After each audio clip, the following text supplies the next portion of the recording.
Selamat pagi. Hari ini Dulu Sekarang akan mengajak pemirsa mengulik perairan dari bagian timur Pulau Borneo. Yap, Kalimantan Timur.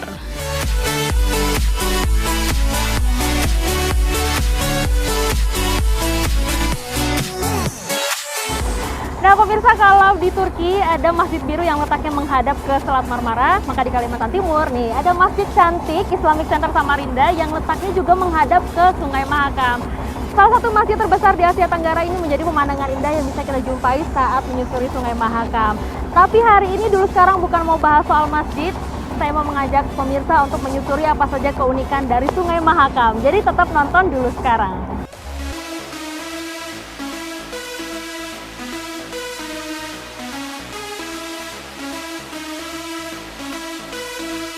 Iya, di tepian sungai terpanjang kedua di Indonesia ini berdiri sejumlah bangunan yang menjadi ikon Kalimantan Timur. Di kota Samarinda sendiri terdapat Masjid Mega Islamic Center yang arsitekturnya terinspirasi dari masjid-masjid di Turki.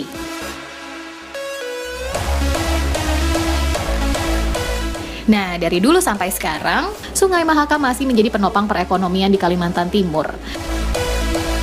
Selain fungsinya sebagai sumber air dan sarana transportasi, sungai yang membelah Provinsi Kalimantan Timur ini melintasi wilayah Kabupaten Kutai Barat di bagian hulu, Kutai Kartanegara sampai kota Samarinda di ujung hilirnya.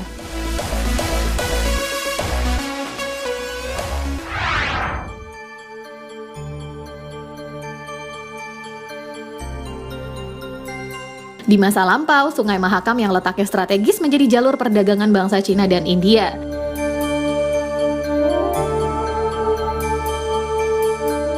Kapal-kapal besar pembawa barang dagangan melintasi Sungai Mahakam yang langsung keluar menuju Selat Makassar. Sungai sepanjang 920 km ini memisahkan antara kota Tenggarong, ibu kota Kutai Kartanegara dengan kecamatan Tenggarong seberang yang menuju kota Samarinda. Keduanya dihubungkan oleh jembatan Kutai Kartanegara yang dibangun di atas aliran Sungai Mahakam. Jembatan baru sepanjang 710 meter yang didominasi warna kuning ini resmi dibuka pada Desember 2015.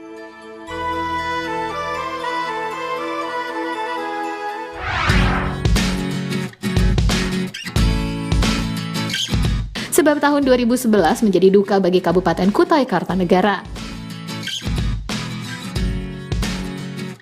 Jembatan yang sudah digunakan selama 10 tahun ini runtuh begitu saja dan menewaskan pengguna kendaraan yang sedang melintas. Padahal jembatan yang dibangun selama 6 tahun sejak 1995 ini mirip dengan Golden Gate di San Francisco, Amerika Serikat dan menjadi kebanggaan warga Kutai kala itu.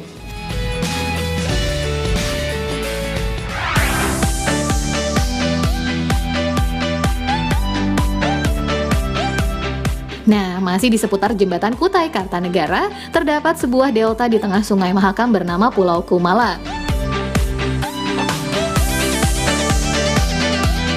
Di ujung Pulau Kumala berdiri dengan megah patung Lembu Suwana, simbol kerajaan Kutai Kartanegara. Pulau seluas 82 hektar ini bisa dikelilingi dengan bersepeda.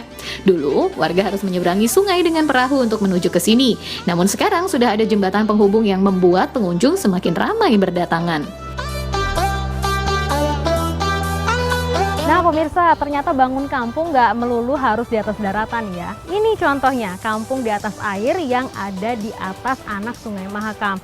Jadi dulunya tempat ini merupakan hutan basah, lalu dibangun kampung dan sekarang warganya sudah banyak dari generasi ke generasi.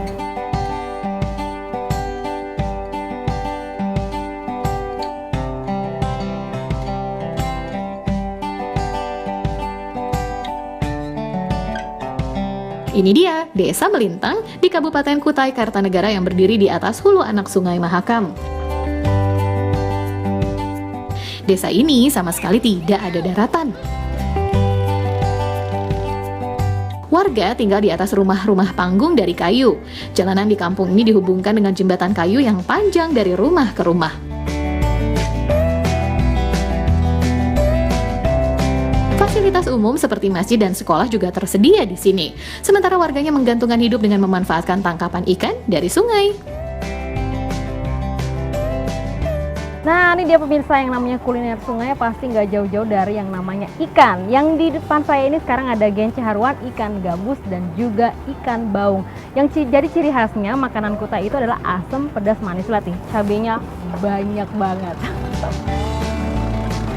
Makan dulu ya.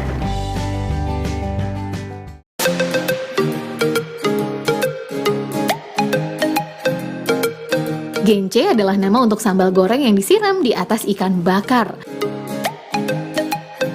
Sambal ini menggunakan cabai merah dalam jumlah banyak. Bahan sambal seperti cabai, tomat, dan bawang digoreng terlebih dahulu sebelum diulek kasar. Nah, sedangkan ruan dalam bahasa Kutai berarti ikan gabus. Karena memang bahan utamanya bisa menggunakan ikan gabus atau ikan patin yang banyak terdapat di Sungai Mahakam. Ikan gabus ini terlebih dulu dibumbui dengan beragam rempah-rempah dan garam. Di masa lalu, ikan gabus utuh tidak dibelah dan tidak dibuang sisiknya, langsung dibakar sampai hitam legam. Saat dibelah, barulah muncul dagingnya yang putih. Ikan matang lalu disiram dengan sambal gence pedas yang berpadu dengan cita rasa asam dari perasan air jeruk limau. Makanan tradisional ini konon pernah menjadi sajian di Istana Kutai Kartanegara.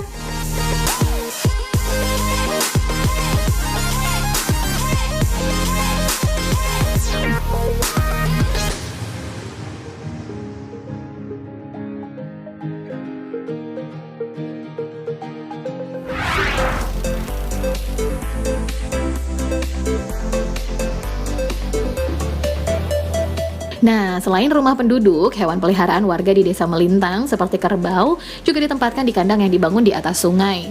Ini dia pemirsa, kandang kerbau kalang atau kerbau rawa. Dalam bahasa setempat, kalang berarti kandang.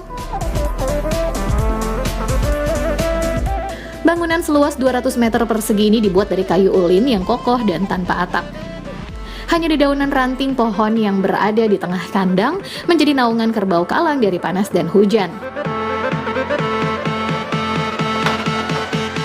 Warga sudah memelihara hewan bernama latin Bubalus bubalis ini secara turun-temurun sejak tahun 1918. Jenis kerbau ini dipelihara karena cocok dengan alam Kalimantan Timur yang banyak memiliki rawa. Satu kandang kerbau ditempati sekitar 500-an ekor kerbau kalang. Kerbau di sini bukan milik satu orang saja. Para pemilik kerbau kalang tergabung dalam sebuah kelompok tani yang secara bergantian merawat dan menjaga hewan bertanduk ini. Saat perayaan Idul Adha tiba, barulah kerbau kalang dijual untuk hewan kurban. Oh, ayo sana. Lihat ya pemirsa, seru banget. Ini saya mau giring kerbaunya untuk makan di sana. Push.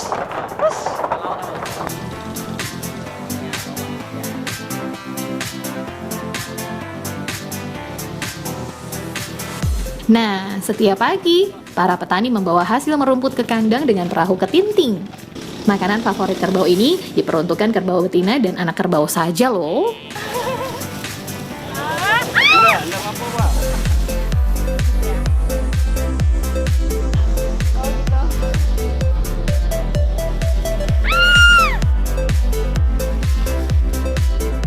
Nah, pemirsa, nih saya lagi pegang anak kerbau umur 3 bulan nih. Jadi ini uniknya kerbau kalang kalau di sini, karena mereka nggak sepanjang tahun ada di dalam kandang. Jadi ada saat tertentu, terutama saat musim kemarau, mereka dilepas ke hutan selama 5-6 bulan. Nanti pulang-pulangnya mereka udah bawa anak masing-masing nih. Tapi yang kalau ini belum makan rumput, masih menyusu sama induknya.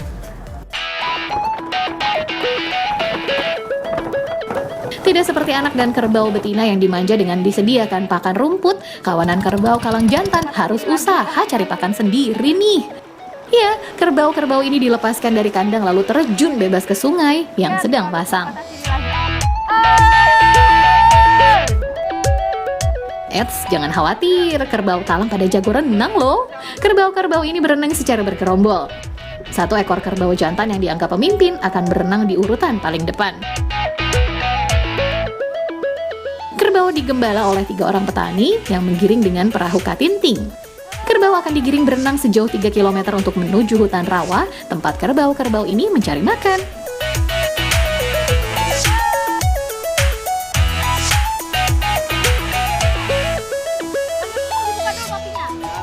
Tapi sepertinya hewan bertanduk ini sudah keburu lapar di perjalanan ya. Sambil berenang mereka mampir sebentar mengunyah rumput yang tumbuh di rawa. Lucu ya?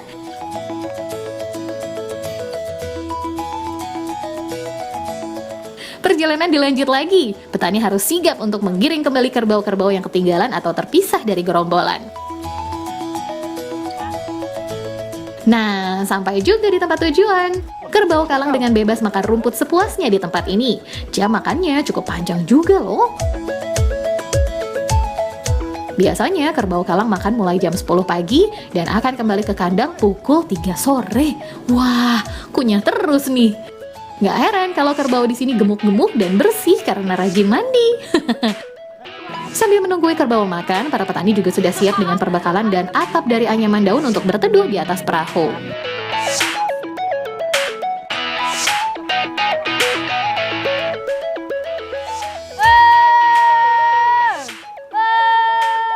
Nah, pemirsa, ini dia serunya kalau lagi menggiring kerbau kalang ini untuk cari makan. Jadi mereka ini sudah berenang selama 1-2 jam untuk sampai ke tempat ini.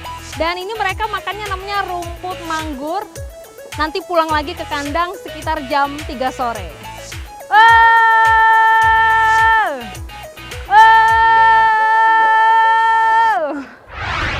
Karya-karya yang ada di ruangan ini semua buatan tangan ibu-ibu Dayak. Keunikan Kabupaten Kutai Kartanegara menarik minat sineas perfilman untuk berkarya di sini. Coba kamu bisa bayangkan kalau setiap hari. Tahun 2015 lalu, film berjudul Erau Kota Raja ini diluncurkan. Lihat langsung festival Erau itu. Di sini tertulis begitu banyak cerita dan sejarah dari Lembu Suwana. Ada yang berkata juga Lembu Suwana nih dibuat di Thailand.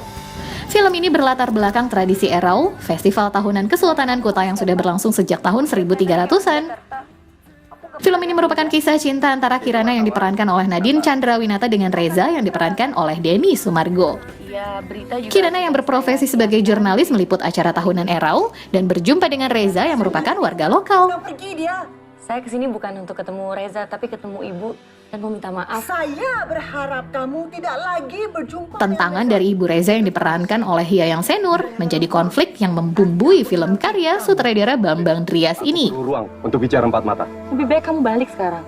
Lo pasti tahu apa yang sebenarnya terjadi di sini. Aku tidak pernah ada niat jahat dengan seni dan budaya kita. Lalu buat apa kau di sini? Semua wartawan sudah pada pulang.